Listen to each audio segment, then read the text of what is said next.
Welcome to another edition of the Mid-South AgCast. I'm your host, Stacey Williams. This year is the 150th anniversary of the Morrill Act. In 1862, President Lincoln signed the Morrill Act into law, which then provided each state with 1,000 acres of federal land for each congressional delegate.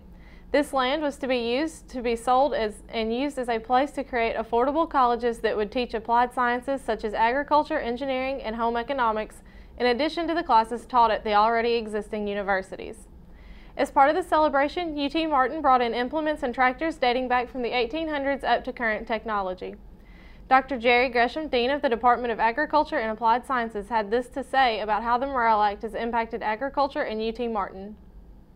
Probably about 70–80% of the people were involved in active agriculture. In other words, they had to produce their own food and fiber back in those days. If you look at the evolution, then over 150 years, now less than 1% of our population is actively involved in agriculture. And each farmer now produces enough food for himself and 155 others.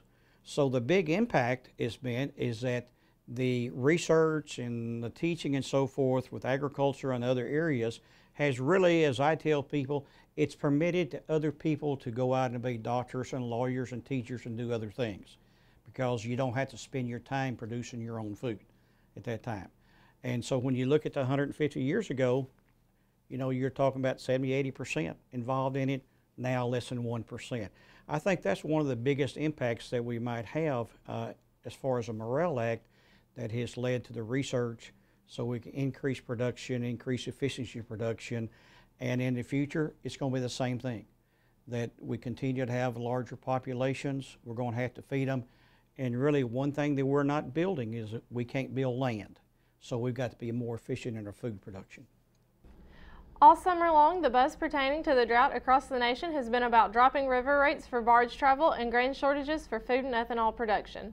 However, not only are the plants and rivers drying up, but the cattle industry as well in some states. Beef production in the United States alone in 2011 was at its lowest in years, according to USDA reports, at 92.7 million head. This year, the count sits at 90.8 million. Americans by themselves consume approximately 25 billion pounds of beef yearly. With the shortage of water sources and increased prices of feed grain, the American cattle rancher has to weigh his options of whether or not he can afford to stay in business. According to the USDA, as of August 1st, corn production is forecasted to be down 13% from 2011, with soybeans down 12%. Based on conditions as of August 1st, corn is expected to average 123.4 bushel an acre and 36.1 bushel an acre for soybeans. If these averages are reached, they will be the lowest for corn since 2006 and the lowest for soybeans since 2003. In the West Tennessee area, corn has been averaging anywhere from 40 bushels to 120 bushels an acre, depending on the location. Soybeans have been averaging 40 to 45 bushels per acre in most of West Tennessee. While irrigation was originally designed to be used in square, flat fields, center pivot irrigation has proven that irrigation can be used in all shapes and sizes of fields. This is a quickly expanding practice that has helped farmers greatly increase the yield from their fields, which in turn increases their profit. With center pivot irrigation, there is usually a well dug in the middle of the field where the irrigation system gets the water from. The system is on wheels and moves in a rotating motion throughout the field to provide the water to the crops. With irrigation, farmers can also reduce the amount of water they waste because they can turn the irrigation off in parts of the field that have adequate water. Center pivot irrigation is becoming more popular all the time and is becoming more common all across the country. This Halloween season, a word of caution should you visit Adams, Tennessee. It's a small town where you'd better beware of the spirit Kate, more famously known as the Bell Witch. Adams is a pretty farming community, quaint and welcoming. But is there something more sinister lurking about here? Adams is said to be the home of the Bell Witch, a spirit who calls herself Kate, arguably Tennessee's most famous ghost. I heard about the Bell Witch for many, many years growing up, and of course there's been movies made about that, so it's gotten some national or international notoriety. Kate reportedly haunted the Bell family of Adams in the early 1800s. She was especially cruel to teenager Betsy and is said to have poisoned patriarch John Bell.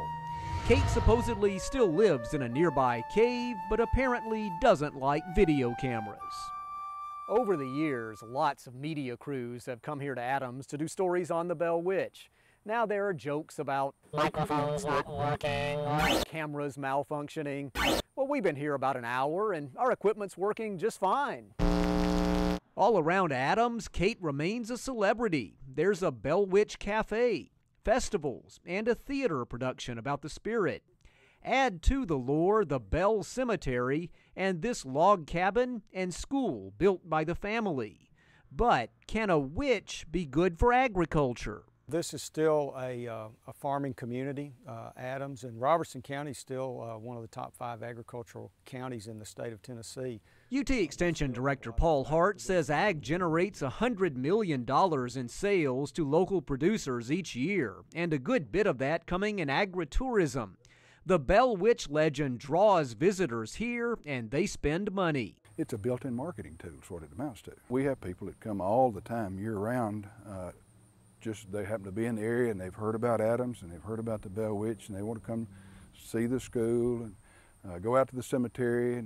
Tom Head operates Shade Tree Farm, where he has an apple and peach orchard. They also sell other agritourism items and make their own cider. We'd made cider under the shade tree.